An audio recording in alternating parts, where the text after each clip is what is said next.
One of my first times preaching, I was preaching in a street mission, and a guy came in from the street declaring, I'm Antichrist, I'm Lucifer. Well, the Antichrist delusion is in First John and Second John. Lucifer, you might have thought, was in Isaiah 14, but he actually didn't need a Bible lesson at that point. He needed something more dramatic. But speaking of Isaiah 14 and speaking of Lucifer, of whom is Isaiah speaking? Well, it's in the context of series of oracles against various nations. Babylon, Isaiah 13 and 14, Moab, Isaiah 15 and 16, Damascus, Isaiah 17, the Nubian and Ethiopian empires, Isaiah 18 and 20, Babylon again in chapter 21, verses 1 to 10, Edom in 21:11 to 12, Arabia in verses 13 to 17, then Jerusalem in chapter 22, and finally Tyre in chapter 23. You may be tired already, but it's in a series of oracles or prophecies about judgment against various nations. So you might expect that Isaiah 14 might be talking about the same thing. So Isaiah 14, verse 4, starts out, this is an oracle against the king of Babylon. So, at least at the beginning, it's talking about the king of Babylon. It says in verse 5, he has a ruler's scepter. In verse 6, he's conquered other nations. Verse 7, so the other nations rejoice when he falls. Verse 8, even the cedars rejoice because he's no longer cutting them down for his building projects. Furthermore, Isaiah is clear that this guy's dead. So in verse 9, it says he's in Sheol, the realm of the dead. And in verses 9 and 10, it says that the spirits of other dead rulers there are celebrating. Ha ha ha! You destroyed us, but now you're weak, just like we are. How are they weak? They were dead. So is he. And verse 11, maggots and worms are consuming your flesh. He's a corpse. So what do we do with verses 12 to 14, where it says that he's fallen from heaven and he's like the morning star? Well, the fallen from heaven actually was used as a figure of speech various times. So, for example, Lamentations 2:1, Israel's glory is cast from heaven to earth. Amos chapter 9 and verse 2, even if sinners ascend to heaven, I will bring them down.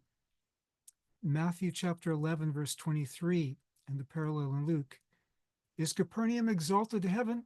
It will be thrust down to the realm of the dead.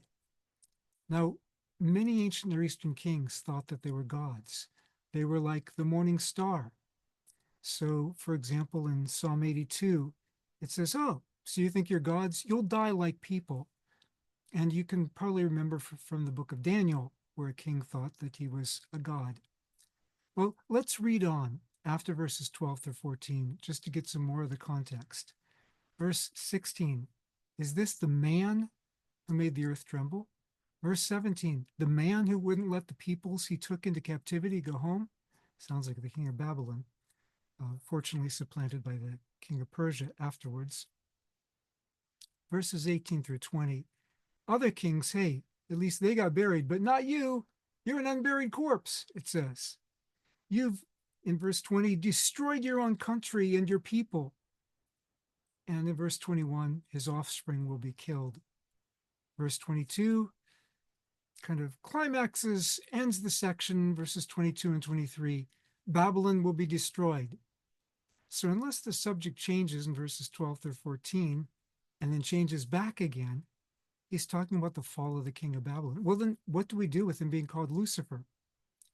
Well, Daniel talks about heavenly, like angelic rulers behind earthly rulers. So, that could possibly be in view, but not because it says Lucifer, because actually it says Lucifer in only one translation.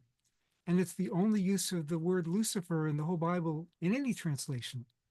The King James translates it Lucifer, to be poetic. But actually the Hebrew says Halel, which means morning star. Well, the morning star was worshipped as a god in the ancient Near East, and the king was acting like he was a god. Now, I do see the devil as a fallen angel in some other texts. I mean, he comes as an angel of light, 2 Corinthians chapter 11. But why do we see the devil here in this passage? Do any of the other oracles against the nations in Isaiah 13 through 23 contain hidden prophecies against the devil, or are these oracles against nations? The view that the devil promised to ascend to heaven is based on this text, and it's not what this text says. It doesn't say it's talking about the devil. So the real message is not as fun as what sometimes gets preached here. Beware of human pride. Now, again, please don't quote me out of context. I'm not denying that there's a devil and the devil is bad. But I'm saying that that's not what Isaiah 14, 12 to 14 is talking about in its context. Well, some respond, now it has to be the devil because Ezekiel 28 is talking about the devil. Two problems here. Problem one, how do we know that Ezekiel and Isaiah are talking about the same thing unless we read each of them in context? Problem number two, how do we know what Ezekiel 28 means in context? Well, that's for another context lesson.